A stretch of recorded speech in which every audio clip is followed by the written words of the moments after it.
Thank you. I do a lot of theater. And inevitably, I'm one of the older people in the dressing room, which is a pretty chatty place, as you can imagine. So I hear lots of stories of younger women telling me about their little kids. One night, a cast member said to me, "What's it like to have older kids?" So I said, "Well, you probably know what your child is wearing right now, when they last ate, possibly when they just went to the bathroom." Yeah. I said, "You know exactly who your child is with and where they are." Yeah. I know none of those things. I said, "Yeah, that's what it's like to have an adult kid." Now, my sister always told me that having kids was one long letting go, and she was right. When my older daughter went off to preschool, I didn't cry because I'm not that kind of mom. But the first time she came home singing a song that I hadn't taught her, that was hard. I realized I wasn't going to be the only influence in her life, and I had to figure out how to start doing that long letting go. Now, I became a parent before it became such a popular verb.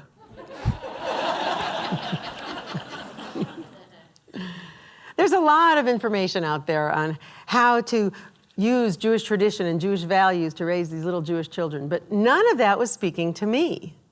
Where in my tradition, my very rich tradition, would I find the models and the guidance for where I was in my life, the stage with having adult children? Where would I find the relationship models? Well, one of the major relationships in the Bible, of course, is between Moses and the people of Israel. So that's where I started looking. And I realized there are three elements of that relationship that mirrored the relationship I had with my kids: love, place, and narrative. Love in Exodus is a 24/7 hands-on kind of thing. Moses was on call to the people all the time, and he was there to provide for them their every need. And they had very specific needs. The people needed to know they weren't going to die in the wilderness. So of course, Moses showing love to them was in a very overt way. With God's help, of course, Moses was able to do that primarily through the manna, right? Kept them alive. They didn't question where it came from. They just ate it. Moses gave them a few instructions on how to collect it, but basically it was there to keep them alive. Moses was also telling them that they were going to build a mishkan, a tabernacle, and it was going to be in the center of the community, literally in the center of the camp, and it was going to travel with them wherever they went. Now, detail was the word of the day. All of the instructions Moses gave to Bezalel were in excruciating detail. It was all about the rings and the measurements and the cloths and the cubits. Moses could no more tell the people of Israel, "Go build a mishkan," than the parent of a young child can say, "Go clean your room," without very specific step-by-step instructions. And just as the mishkan was the center of the community and it would travel with them wherever they went, the family home is the center for the family. And it doesn't matter whether you are in that house for 30 years or you move every 18 months. It's still the center. Now, we start talking to our kids the minute they're born. Actually, before that. We tell them stories, we read to them, we point things out to them. We introduce them to the leaves on the family tree, the ones that have fallen already and are no longer with us, and the ones that are still on the branches. That's their family story. Moses does the same thing in Exodus. He's constantly talking to them, not just telling them the what and the how, but that the reason they are on this journey is because of a promise God made to Abraham, and that forever and inextricably connected to that story. Love, place, narrative. How do these things change as your children grow? The elements of that relationship. And where do we see the elements of that relationship change between Moses and the people? Well, we see it in Deuteronomy. By the time the people get to the edge of the land and are ready to go in, Moses knows he's not going in with them. So what has he done to that point to get them ready? The same elements of the relationship are there, but they have changed dramatically in Deuteronomy. The same way those elements of the relationship change as your kids mature. So, love. As I said, in Exodus, it was a 24/7 kind of thing, hands-on all the time. In Deuteronomy, we read, V'ahavta, and you shall love. B'chol levavecha u'v'chol nafshecha u'v'chol me'odecha. And I turn to the great scholar and linguist Ibn Ezra to help explain those words a little. Levavecha, he said, was intention, mind, thought. Nafshecha is passion. And me'odecha was the maximum of what you do. Now, these words are not just emotions. They are designed, they were intended to be transmitted into action. Moses is telling the people at this point that this way of showing love was much more nuanced. It was all-encompassing and engaged much more of themselves. And isn't this what we want with our kids? We want them to go out into the world, engaging with that new land, using and doing good things with their intentions, with their passions, and with their deeds. Now, in Deuteronomy, we also read, V'achalta v'savata, you shall eat and be satisfied. Now, food is an expression of love, and you may insert your favorite Jewish mother joke here. But in Deuteronomy, we see that food as an expression is also more nuanced, more layered. In Exodus, Moses had to keep the people alive. When your kids are little, you've got to keep them alive. As they grow, the responsibility for that, however, shifts from you, the parent, to them. When they're little, you provide the eat. But as they grow and mature, it's up to them to find the satisfied. Now, place. In Exodus, again, we knew that the Mishkan traveled with the people wherever they went. It was the center of the religious ritual life of the community. Now, we read in Deuteronomy that God will show them a makom, a place, where they will continue with the ritual life of the community. But we begin to see exceptions to this. Chapter 12, Deuteronomy, we do read, take care not to sacrifice your burnt offerings anywhere you like. But we also read, if the place that God has shown you is too far for you to get to, feel free to slaughter your cattle and your sheep and eat to your heart's content in your settlements. There begins to be a shift from the one makom, the one place where this is all supposed to happen, to the settlements.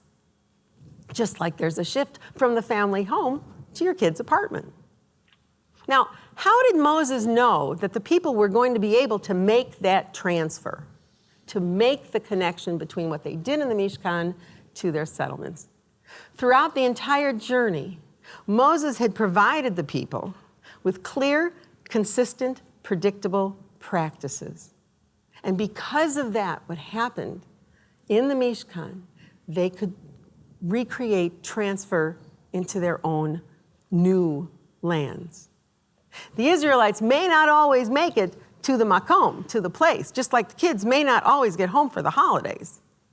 But if the kids have been raised and shown and provided with clear, consistent, predictable practices through their journey, then they too will be able to make the transfer of those events from the home to wherever they live and start creating their own traditions. Place. When my second daughter went off to graduate school, she went further than she'd been before. So a couple of weeks before Passover, I called her and said, "What are you doing for Seder?" She, of course, said, "When is it?" Right? And being the child of a Jewish professional, she continued, "Mom, I know you know people in this town, and just because you're going to make a phone call doesn't mean I'm going to go to somebody's house that I don't know." And I said, have your own. What? I said, sweetie, you have been going to a Seder your entire life. Have your own. You can do this. So she did. She invited way too many people over to her little apartment, cleared off all the furniture, zoomed through the Seder, and spent the rest of the evening singing every Passover song they knew. It was fabulous. She did it again this year. Her friends can't wait till she does it again next year. Of course, I'd love her to come home for Passover. But if she can't, I know that she will be able to transfer what she learned to this new place where she lives now, creating her own traditions. So, a couple of interesting things happen in Deuteronomy regarding narrative. One is that Moses keeps talking to the people, saying, remember when you did this? Remember when you saw that? Except they didn't, and they hadn't, because the generation that had seen and done those things had already died out. People standing in front of Moses right now had absolutely no direct experience with those events like the first Passover and the crossing of the Red Sea and Sinai. Moses was creating community memory for them. The second thing that's interesting in Deuteronomy about narrative is that if you compare the descriptions of these events in Exodus and look at them again in Deuteronomy, they're different. Moses was intentionally reframing the events for the people so that they would have the community memory they needed to serve them well in the new land without him.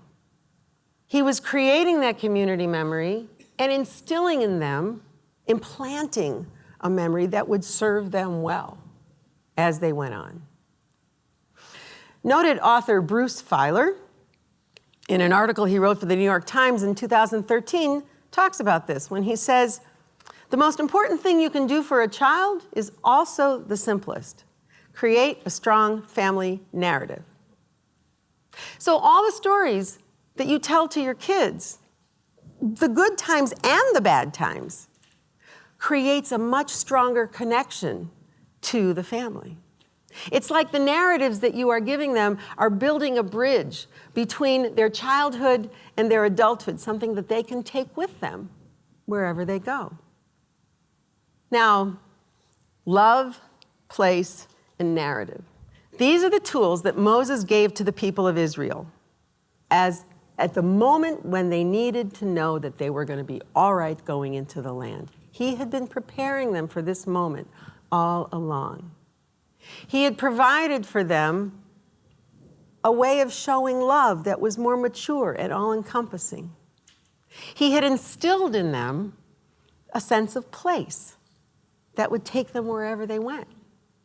And he had created for them a narrative that would live within them.